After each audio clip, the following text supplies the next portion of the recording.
here's what Lily said to me today. She said that people were talking about Gunner and that why he was so calm under pressure at Mississippi State, even as they're all ringing their cowbells. She said it's just because it just sounds like his cows.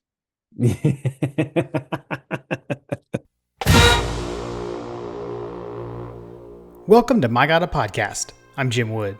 In this episode, John Powell and I review Georgia's 41-21 win over Mississippi State. We talk about our experiences on Saturday and what stood out to us during the game. As always, remember to check out the newly redesigned MyGottaPodcast.com to see our latest merch. And you can follow us on social media at MyGottaPodcast.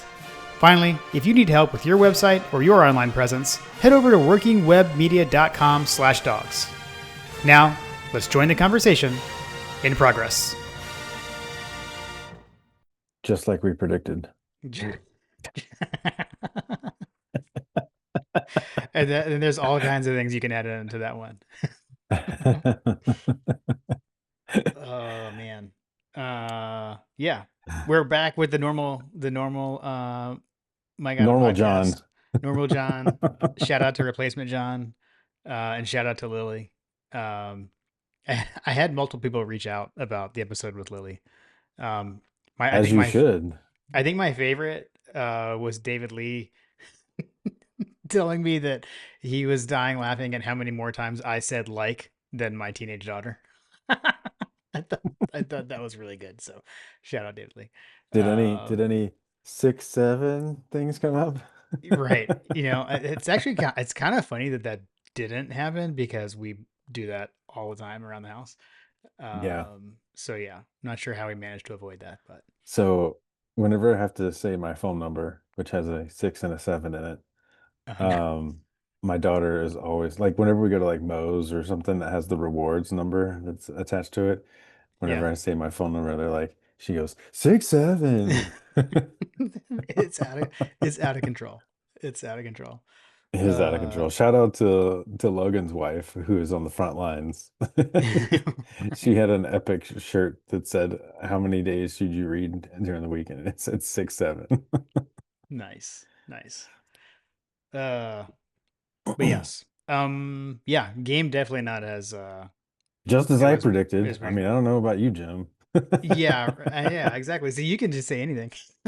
Exactly. You got all the over unders right. I got everything right. Everything. Yeah, you didn't get my uh, notes. oh man. Yeah. Um what I'm trying to think.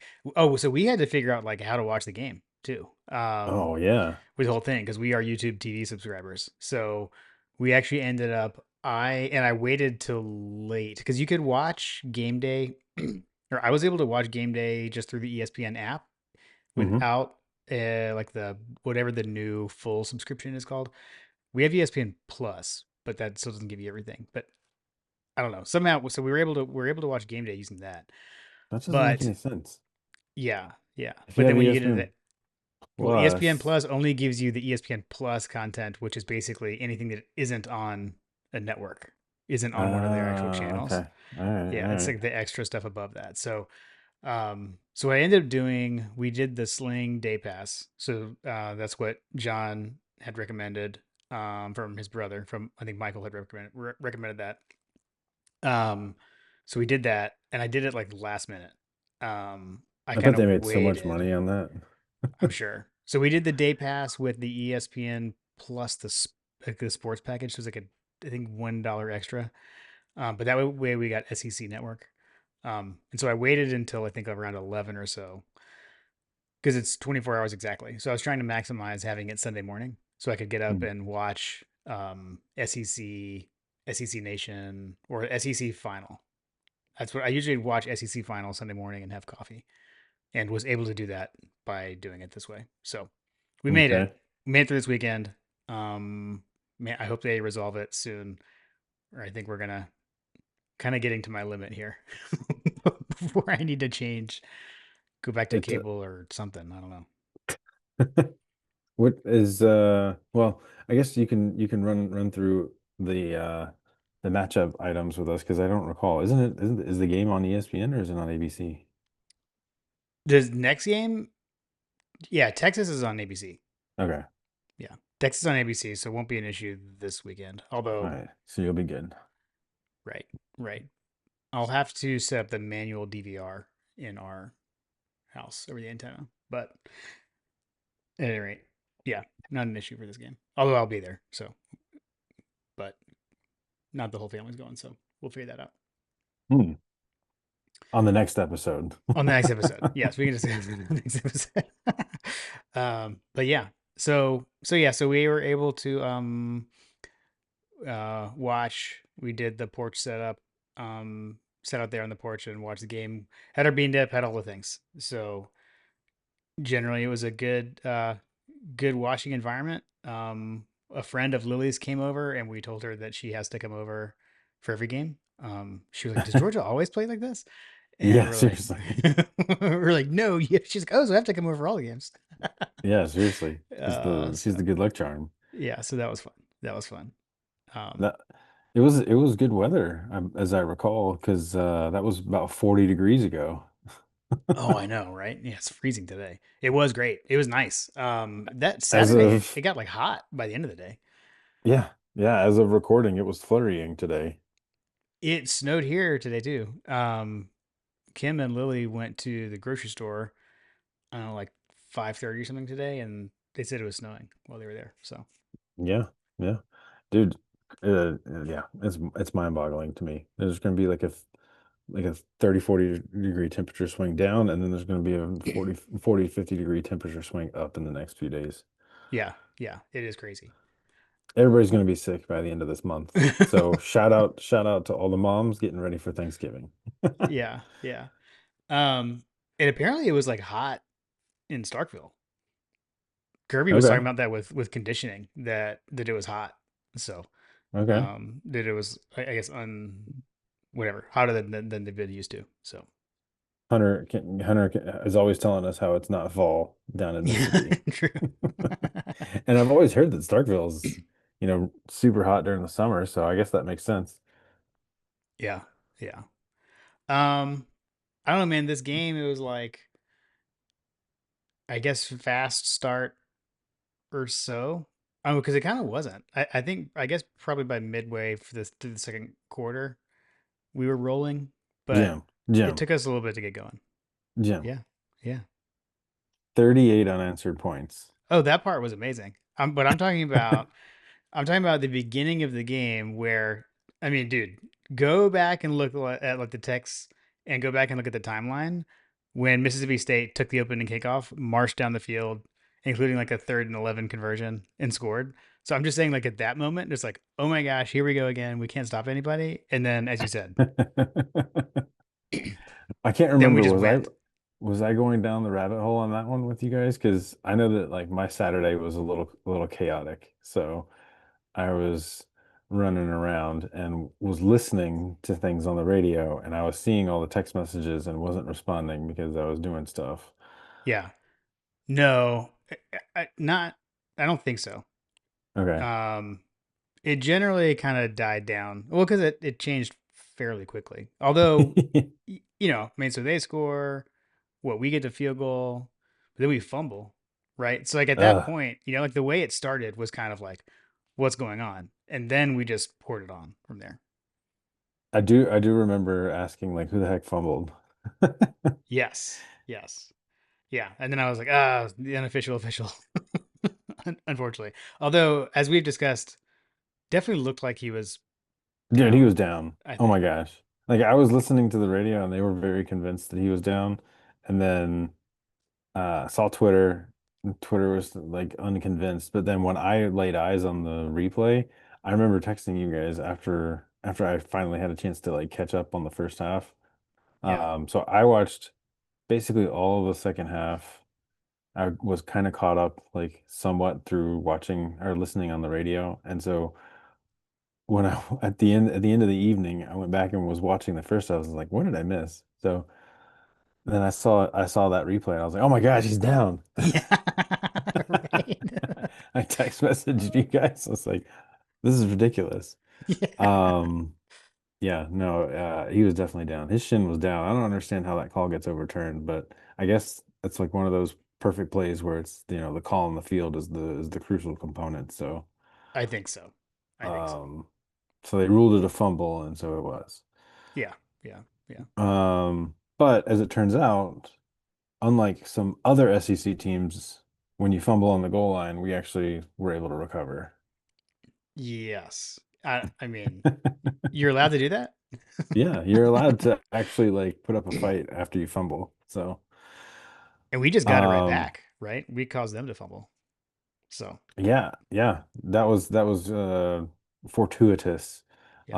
Although someone on the Dog Central thread said something about that, and I agree because I feel as though like Kirby has angered the SEC officiating gods with his Mm. timeout fiasco, and we are forever doomed to make up calls It's as a kind of result. like, yeah, it's kind of like when Rick sent the whole team out on the field Yeah, um with Penn Wagers, yeah, he and then got we all gray learned his listed or name kind of thing. something. Yeah, yeah, yeah. I saw that. I saw that.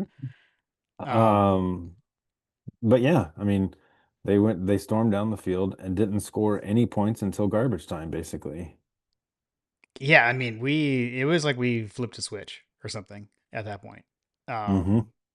I mean, it was an absolute like onslaught of just everything. That next drive, the next two drives were just like chef's kiss, like a 90-yard drive and a 77-yard drive, followed by another 75-yard drive, 72-yard. Like these are not insignificant like short fields. We drove the field on an SEC team one, two, three, four, four times in a row, basically, before they could put any points on the board. Um, but yeah, it it really is crazy. It really is crazy I don't to go care. from the feeling it was right at the beginning to, like you said, I mean, 38 straight points is kind of wild. Yeah. There's really not much else to say other than I will. All right, so shout out to YouTube for the or I guess ESPN for the game highlights after the game where you can basically watch the whole game in Mm, like 30 minutes. Um, Watching that highlight reel of every single play for, the whole game, like it was very obvious that the offensive line had probably their best game of the season. yeah, yeah. Like hands down, Stacy Searles, you're still on my Christmas card list. Like that was they put on a clinic from a they put on a clinic from an offensive line standpoint. I don't know. I think Gunner got sacked. I don't know how many sacks they got. What was it? How many sacks did Mm, they get, Jim? Because it wasn't very many, I feel like. let me see. Um, Sack totals. No, they got No, no they didn't have sacks. any. Yeah, no. Yeah, it felt like that they had some sacks because I think Gunner like scrambled a few I times. was gonna say there was some pressure, but Gunner would like get back to the line of scrimmage at least, kind of thing. Yeah, yeah, yeah.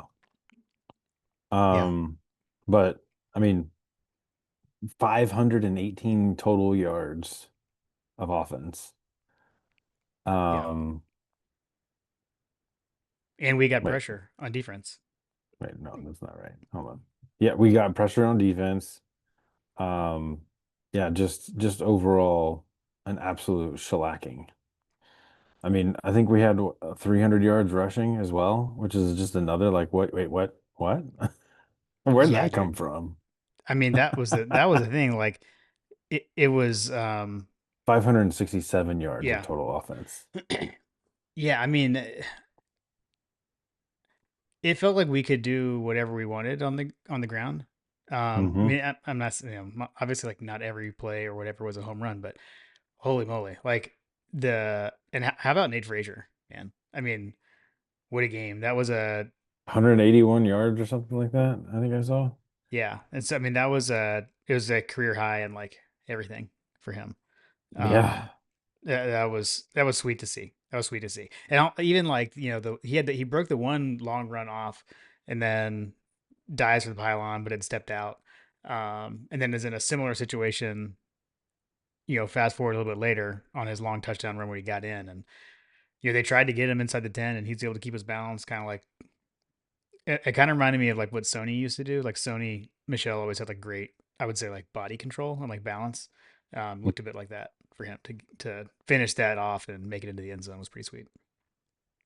So you mentioning Nate Frazier's long touchdown run. Um, that was pretty awesome just as a play. Mm-hmm. But what made it even more awesome is the very first person to high five him after he scored a touchdown. It's Gunner, right? It's Gunnar Stockton. Yeah. So Buddy ran down the field and was the first person into the end zone to congratulate his running back. Yeah. Um, there are things that you talk about in football, like the intangibles and the it factor and I don't know, the glue guys and all that kind of stuff. Like Gunner just has it. And I don't really even know what it is with Gunner because it was like because it's Yeah. not the same thing that made Stetson Bennett it. It's not the same thing that made Jake Fromm it. It's just I don't know, it's just Gunner. You know what I mean? Yeah. No, I totally know what you mean. Um, so I think that they're starting to I think they're starting to feel it. Like kind of like it's kind of like that the Happy Gilmore with Kevin Nealon. He's doing the bull dance, going with the flow, feeling it, feeling it. Up, down, around, all good things. Yeah. uh, so good. Yeah, man. And also, I think it was on the long touchdown to Noah Thomas, which was a great run after the catch.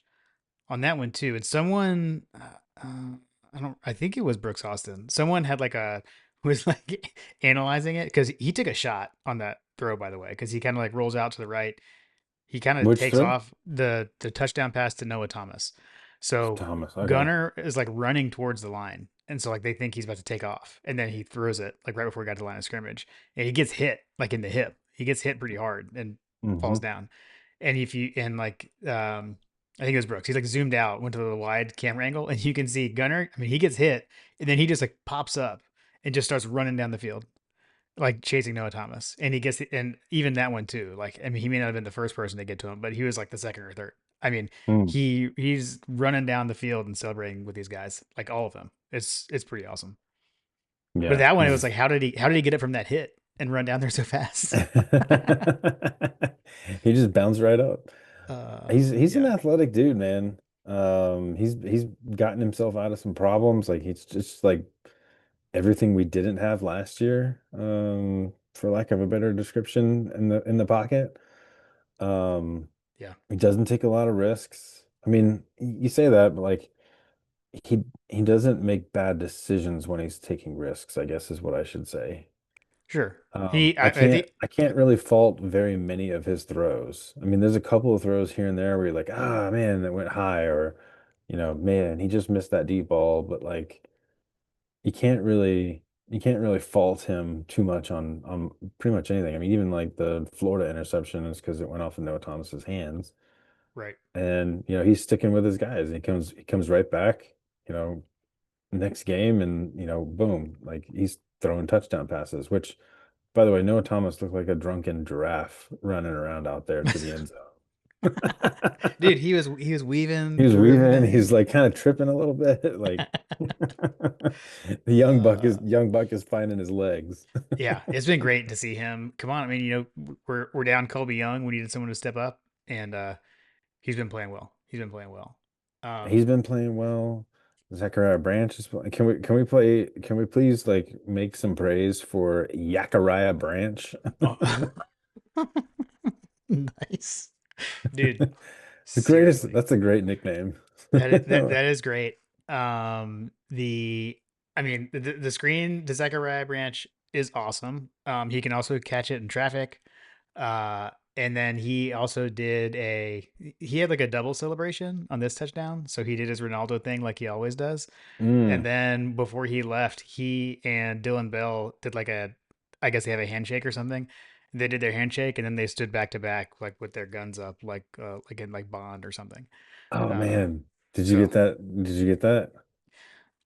if you came to this episode by clicking on the link from the tweet, you've seen the GIF. I'll say that. Yes.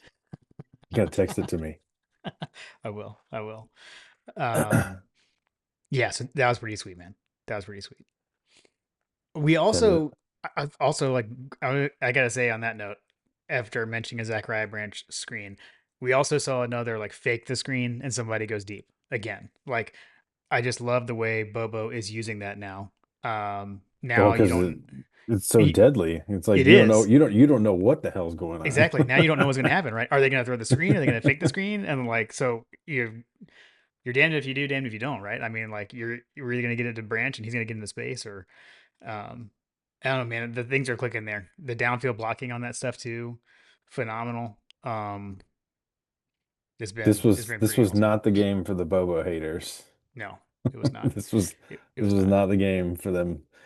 Um, I also love that Gunner. Like, I mean, yeah, I mean, a hostile environment, right? I mean, they got the cowbells ringing and everything. But as this was Lily a trap said, game. it was supposed to be a trap game. It's supposed to be a trap game. Saban Um, even said it on game day. He said that they call it a trap game. yeah, yeah. And what? Desmond Howard, although they all ended up picking Georgia when it came time to it, but he was like, I wouldn't be surprised if Georgia lose, like earlier in game day or something. Oh yeah, I do. I remember that. I Yeah, thought he was like team upset, and yeah, there was a lot of that. There was a lot of team upset things that were happening. I mean, shoot, even Vegas was like the spread is what 7.5 or yeah. The something. line was definitely weird. The line was definitely weird. But man, here's what Lily said to me today. She said that people were talking about Gunner and that why he was so calm under pressure at Mississippi State, even as they're all ringing their cowbells. She said it's just because it just sounds like his cows. Amazing. Uh, so yeah, doesn't affect him.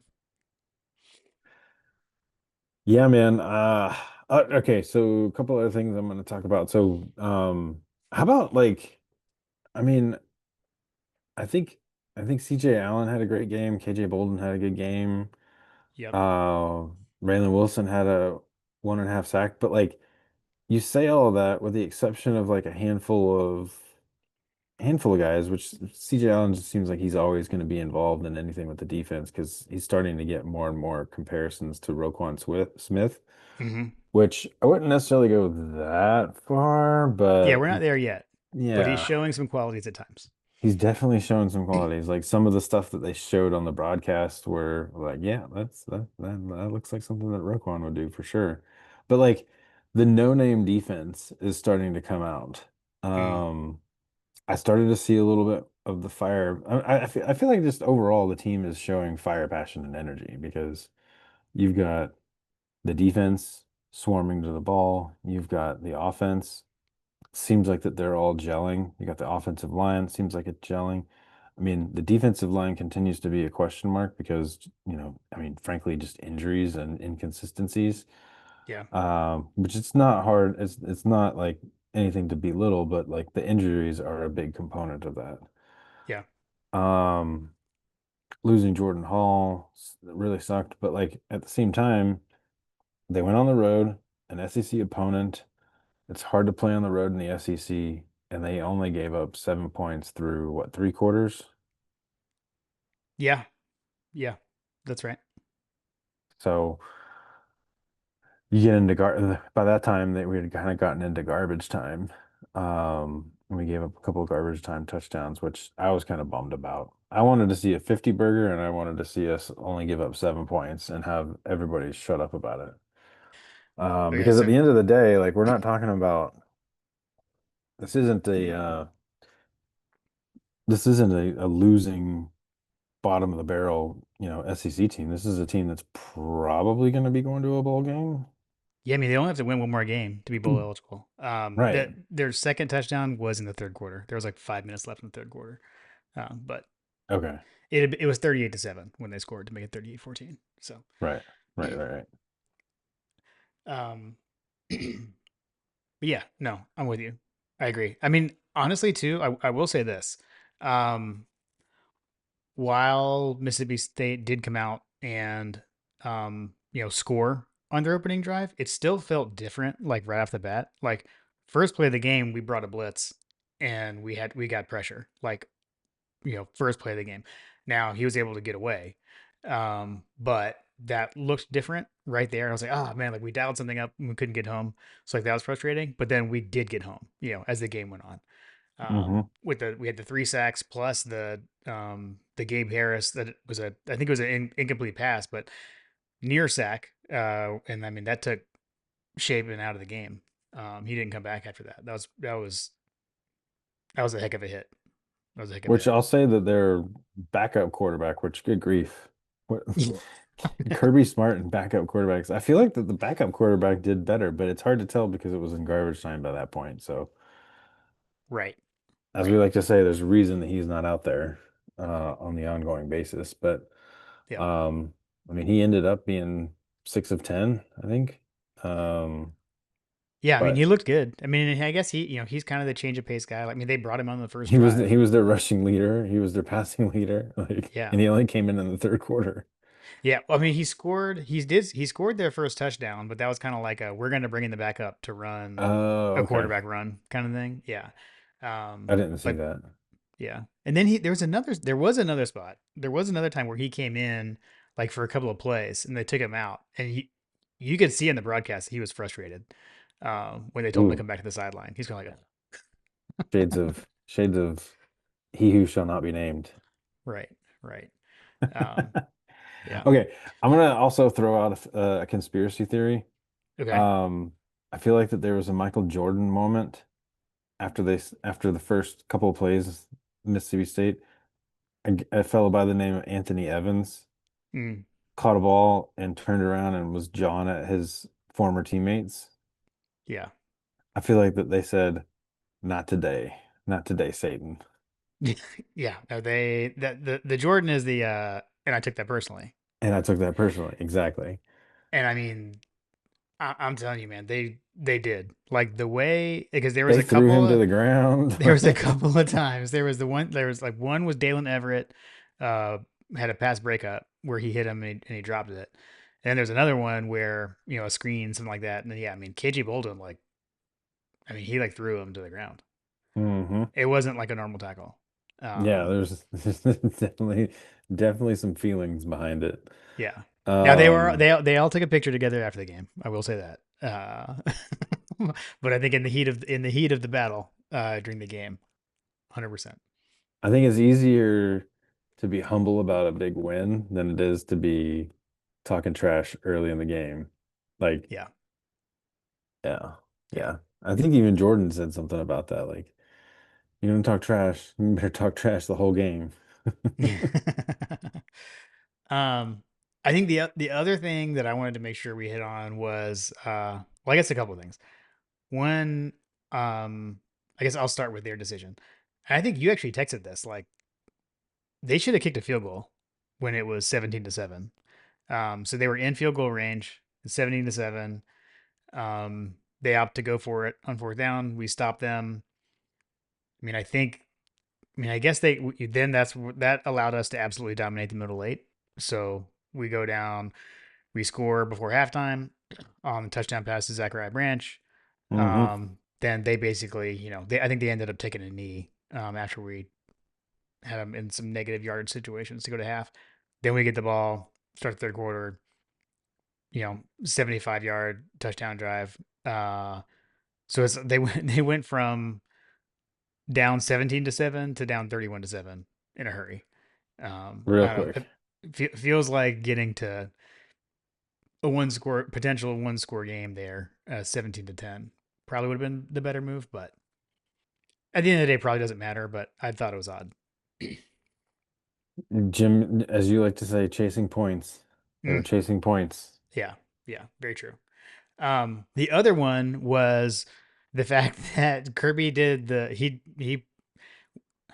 I like to see the way we are taking things that we've seen from other schools and even things that have been done to us and utilizing them. And so here, what I'm talking about is we basically pulled the Notre Dame swap out the punt unit for the offense, and we did it. That I was mean, definitely weird. and then we did it twice. We Yeah, do it. We call it's timeout. We do it again. And then Gunner was able to clap and get him off sides and not get a penalty for excessive clapping. So that dude, was we need to talk about Gunner's clapping, man. Like Buddy Buddy claps louder than anything I've ever like he very clearly is clapping differently. mm, And it seems like it's just subjective yeah. on that they need to just get rid of that. I don't know what it is. They need to get rid of it. But that was wild. That was wild that we did that, especially that we did it, you know, after a timeout again. But Hmm. hey, it worked against us, and now we're using it I for our game. guess they're just figuring out different ways to do there's no way in hell we're gonna snap this ball situation. Yeah, right, But then right. they did snap the ball. Yeah, yeah, right, exactly. Uh, How oh, about a brief moment for payday? hmm, Buddy is an absolute machine out there. Like, yeah, he really is. I mean, he was good from 49, he was good from 46. Like, these are not insignificant field goals. Um, yeah, I think that we're gonna have to rely on Mr. Payday down the stretch, but he's been pretty much automatic all season long. Yeah, and I mean, I feel like the announcers were kind of trying to pull the jinx on him, and it didn't work. So take that, Yeah, announcing crew. yeah, it's not good. Kim was getting like all nervous because they were doing those. He hasn't missed ball, and Kim was like, shut up, like stop saying that. And Lily was like, it's fine, it's fine. It's pretty Yeah, funny. especially when it's payday. Yeah. Another piece that I'm getting really excited about as I see more and more of it, but it's frustrating at the same time because like the first game of the season, we had Elias Williams out there making catches. Mhm. And I was like, oh my gosh, this guy's amazing. Like, can we please throw the ball to him more? And then like we haven't seen him pretty much the rest of the way. And then all of a sudden, like he had a little coming out party in Starkville. So my hope is that that's a indication that he's kind of taken the reins from an Ethan Barber injury standpoint and is going to step up. And then also we had Lawson Lucky go down, which I haven't Yeah. seen anything about that. Like, dude, that looked nasty. He has to be in the concussion protocol after that hit. I would assume the same. Yeah. It did not look good. But man, Williams looks like an absolute Darnell clone. He really does. He really does. Um, He's uh, blowing people up on blocking, and he is making circus catches out there. I mean, I feel like in general, the tight end room is doing good things, man. Delp got into the end zone. I think that was Delp's first touchdown of the year. Um, Crazy, crazy which to yeah, think about. doesn't seem right. But again, not just that, right? Like also the blocking as well. Like amazing edge sealing blocks, and then even getting downfield and continuing to block.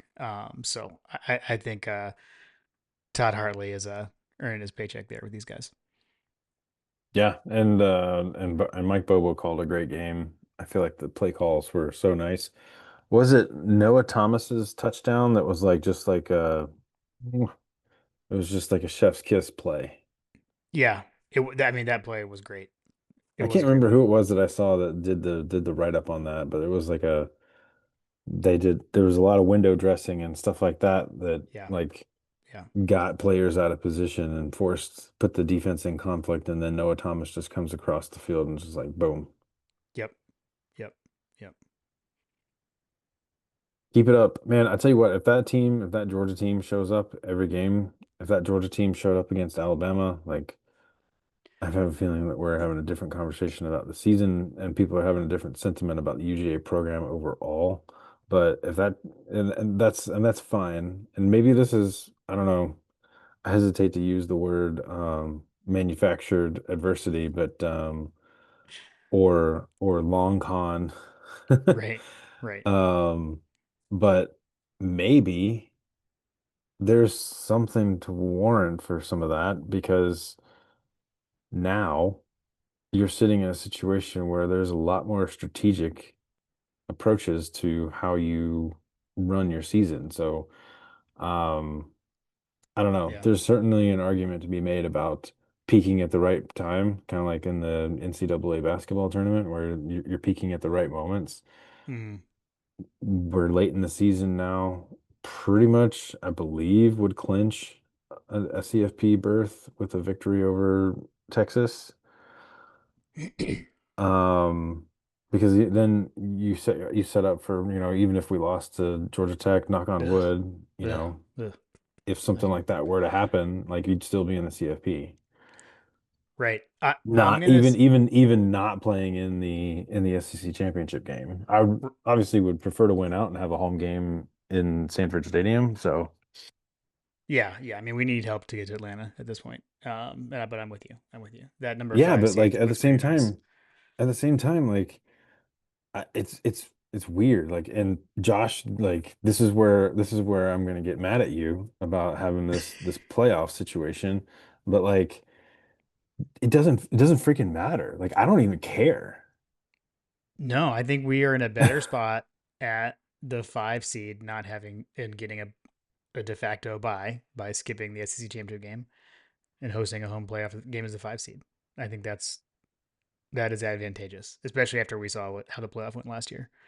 Um, I was just gonna say, like, as far as like the team, the peaking at the right time and kind of turning around kind of thing. I mean, I think also the reality is Gunner is a first year full time starter. So this is year one. So we've had to acclimate and get used to playing with him and him get used to, being the full time starter in college football. And then also like the injuries, right? I mean, you said it yourself how this was like the best game we've seen the offensive line look. This is also the healthiest the offensive line has been. So I think we're Hmm. also getting healthy in some key areas, and it's making a huge difference. So Right. Let's say a little prayer to the offensive line gods, that they stay healthy the rest of the way. yeah, yeah, for sure, for sure. Um, Also, Gunner needs to chill out with the taking the hits, man. hmm, yeah, slide, slide, get out of Slide, bounds, or even dive. yeah, You can dive man, yeah. forward. You can dive forward sometimes. Right, right. Get the extra yardage. Cool, man. Yeah, I don't think I've got anything else on this one. I can think of. The only other thing that I had on this that came out after the game was over was, and could be talking about like, sparking the spark for the passion, I guess, for Mhm. lack of a better description. But Kirby Smart talked about a video that they put together, which if you are out there in Georgia land, have access to this video, please send it to us in a DM or something. So that, because I really want to see this video that Kirby Smart talked about, where they put together like moms and dads. Like, I guess that there was a sentiment and a motivating factor that they were trying to instill on the kids was it's a 12 noon kickoff, 11 a.m. kick local time. And I think that they were talking about how early they were going to have to get up or leave or something like that to get to the stadium. And they harkened back to when they were kids and brought moms and dads and coaches and kind of and highlight. I guess there's highlight reels of some of these kids from when they were younger, um, getting up and doing the same thing. We're just going to go play football at 6 a.m. Like it's just like you were when you were a kid. Like that is a really cool thing. And I think that that's something, apparently it was very emotional for some of the guys, and there were tears. And so I don't know. That just sounds like a really powerful message. Yeah, And I would love to get some of that. yeah, yeah. No, I'm with you. That would be cool to see. I know also too, like on top of that, they had like RIP Kim Allen or Miss Kim as Miss they call Kim, her, yeah. right? So she had passed away during the week, and I know Nate Frazier made a big.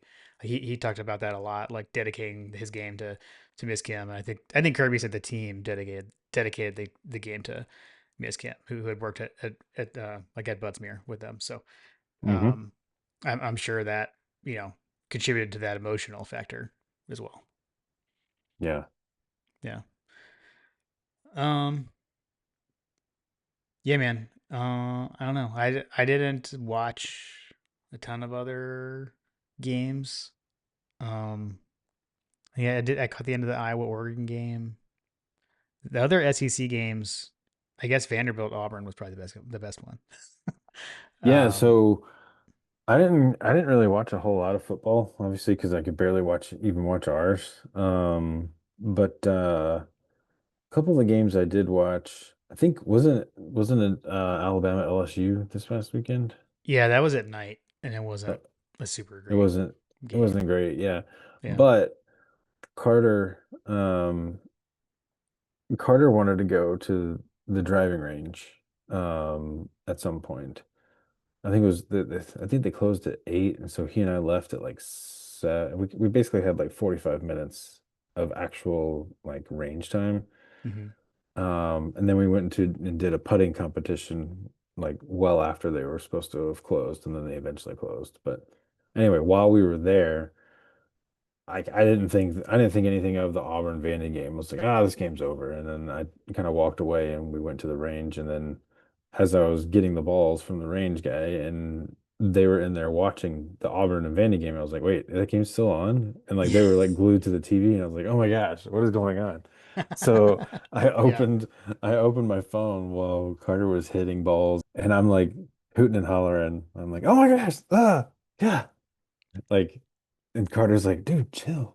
It's like Dad, you're embarrassing me. Auburn's Auburn sucks. That quarterback can't make a throw, dude.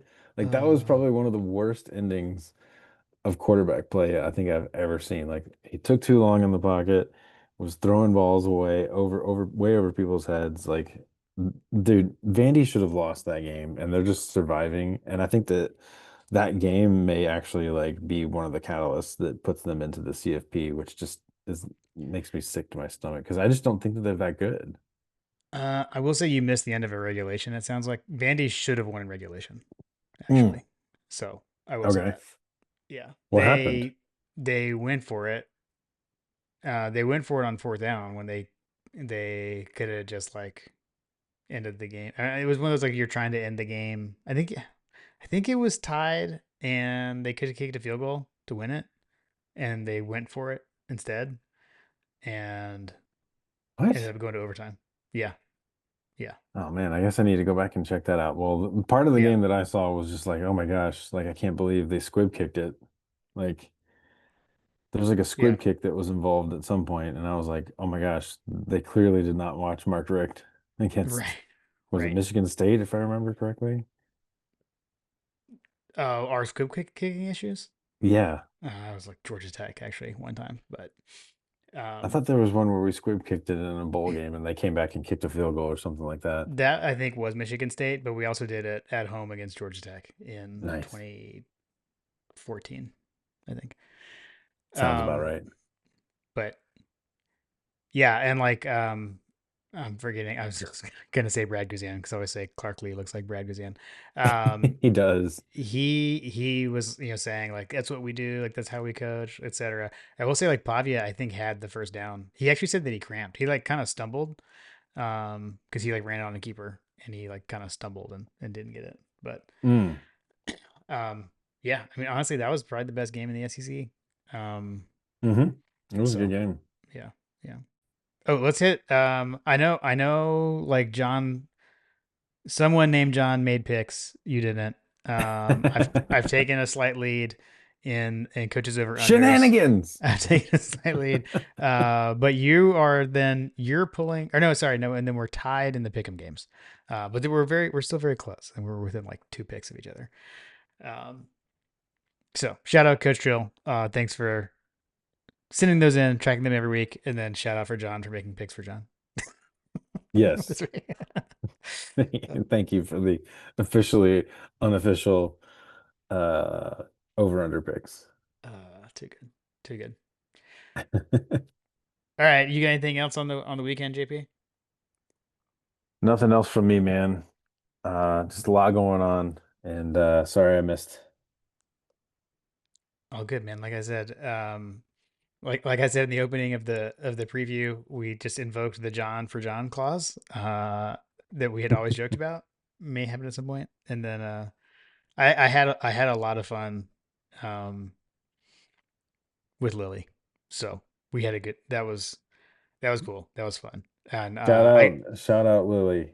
She did a great job. I was like, dang, did I just lose my job? well, I felt like I did too. I felt like she's just gonna steal it somehow. Certified ball knower. Oh man, I gotta say, at TJ Witten, boss dog on Twitter, he replied to the tweet. It was like Lily equals ball knower, and like I sent a screenshot of that to Lily and to Kim, and that I also educated Kim on the term ball knower. Kim was like, "That's a thing," and Lily was like, "Yes."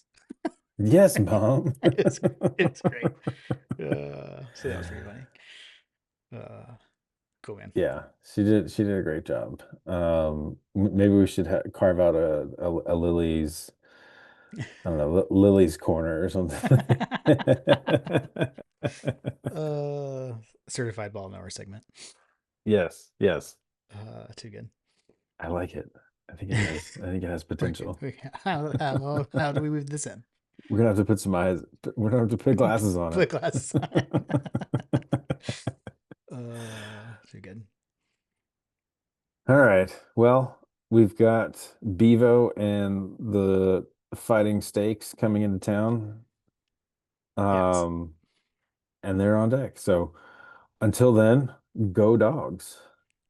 Go dogs.